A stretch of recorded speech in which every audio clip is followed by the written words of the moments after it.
You are listening to the Build a Brain podcast with Dr. Jeanne Zehr. Join the quest to shape an efficient brain that fires on all cylinders and runs like a fine-tuned machine. You are now in the capable hands of an international presenter and a pathologically optimistic brain builder. Dr. Zehr will give you the right blocks to build that 3 pounds of cerebral muscle for you, your child, or the young adult you teach or mentor. Block by block, thought by thought, now is the time to build a better brain. Let's get started. Welcome, friends. So good to be with you again. I have my trusty podcast assistant, Kibwe. Kibwe, good to see you again. Hello, how are you? I'm feeling good. And remember our first episode where we talked about input, elaboration, and output? Yes, ma'am. Okay. So input are those thinking skills that help us get information into our brain. And elaboration is the heavy lifting of thinking and learning, working, what you do so well. With podcasting. Output is the product.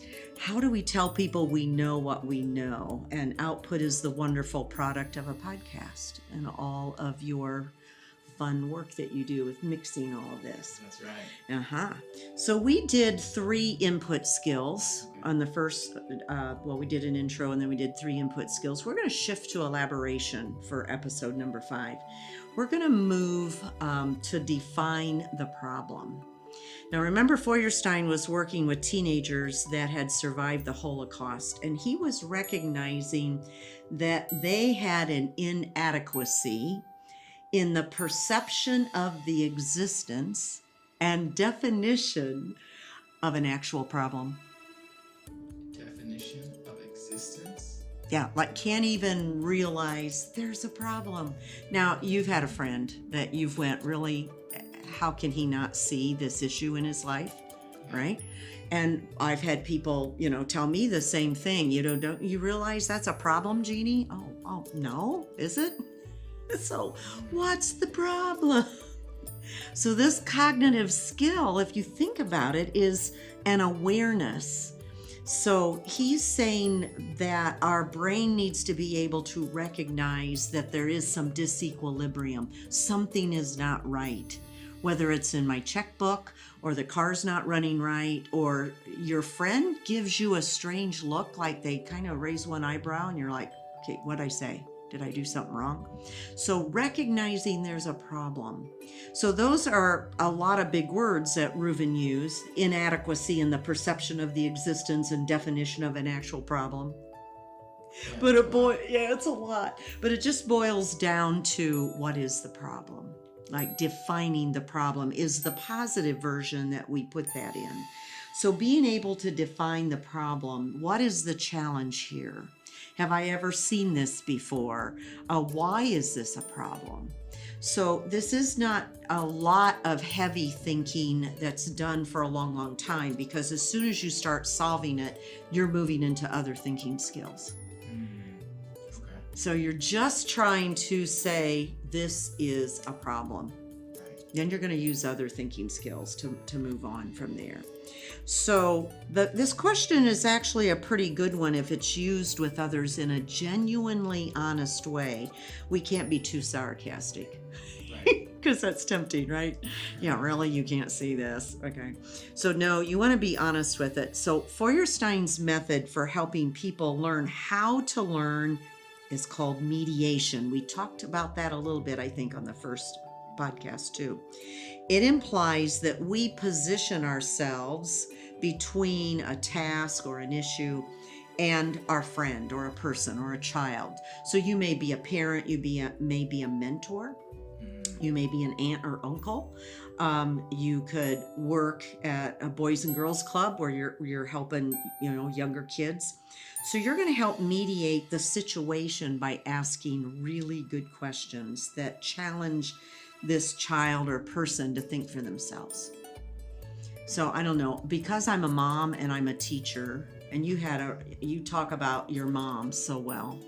But moms, we like to solve problems. Absolutely. Yeah, we're a bit of a rescuer. Do you Yes. remember? Yeah, was your mom a good? Yeah, Absolutely. jumped right in there and helped her kid boy be able to figure something out. But when we're mediating, we don't want to rescue too much. Right.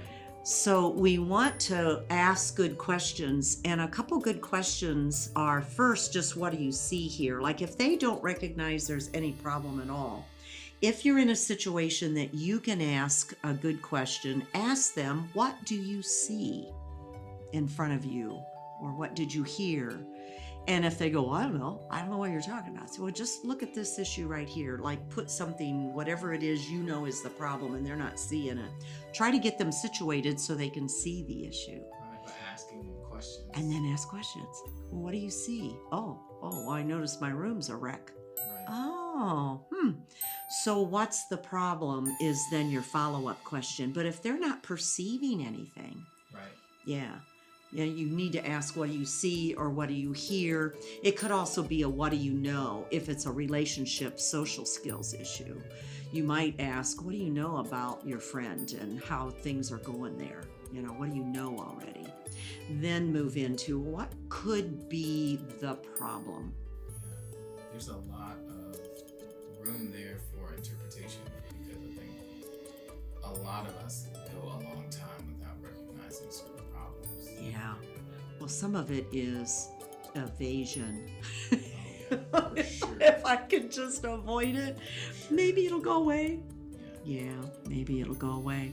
I like to also encourage people to find the real problem. We sometimes also call that a root issue because it's really easy to pick they say the low-hanging fruit, which is okay. Right. The symptoms. The symptoms. You go after, what I think I can solve, but is there something deeper underneath there that if you went after that, you would take care of a whole lot of rotten fruit? Yes. And you say some people don't have the skill set for determining that they have a problem or recognizing that there's certain things are problems. Yeah. Is it something everyone has? I think it's a natural human method of avoiding big issues and big problems. Right. Yeah. So these don't have to be big. When this thinking skill, it doesn't have to be a big, deep root problem. It could be something simple. You'll know, depending upon the person you're mentoring, Right. that you're working with, that we got somebody who is really missing something big here. Or no, it's just don't even know how to do homework because they haven't actually looked at the page yet. Yeah, that makes sense. Just something simple. Right. Yeah. So you'll know, I think. All right, so some other questions you could ask would be, well, tell me what's happening. Tell me what's happening here. And see how much detail they can give you. And you need to then be quiet and listen.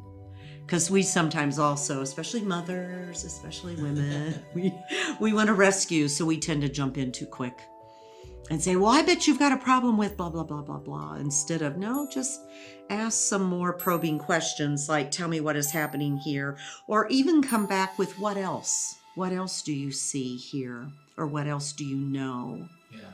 Just what else is a nice follow-up question.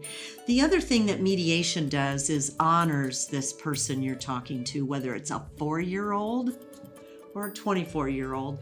Because when you mediate, as we define it through Feuerstein's program and training, is you're being very respectful to the person you're listening to.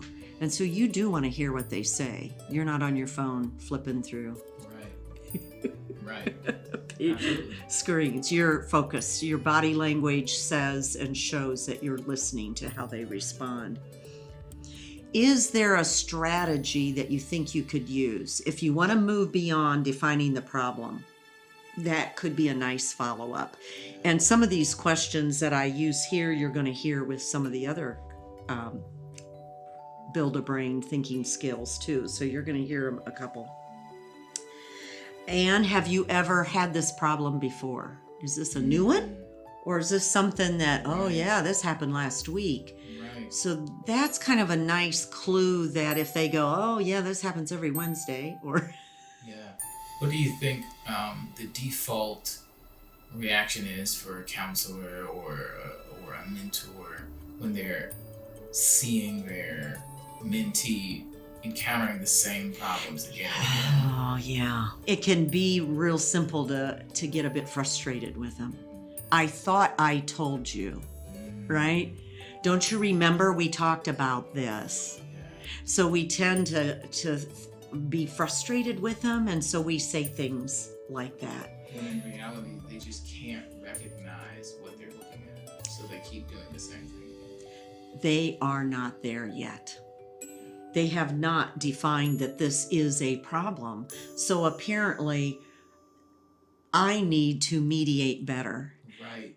Okay. So my team here at the MindCAP Center, they know this because we've been together now, most of us, for 6-7 years. And when something doesn't go well with a client, they know that we can't blame the client. Right. Instead, I tap my shoulders and say, guess where the responsibility is resting? Because your client is still struggling in that area. It's because you didn't recognize where the struggle was, and you need to mediate differently. If you want the person you're helping to change, maybe you got to change. Absolutely. That's the hardest thing. Yeah. So you think for counselors and folks who are mentoring or working with kids on a regular basis, if their tools aren't super sharp, it's going to be almost unrealistic to think you're going to be able to really engage and transform the kids that you're working with.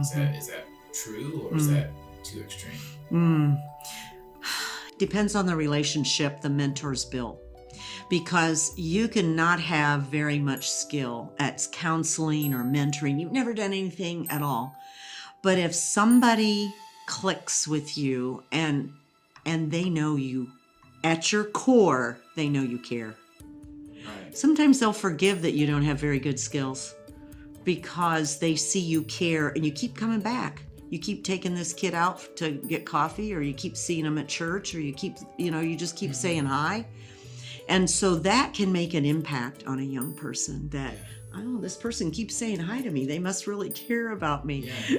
Okay. Now, if you want to build a brain, you got to get into some of this. Right. You got to get into And so for counselors and mentors, they need these tools so that they can better facilitate that kind of relationship. There you so go. they can transform the kids they work with.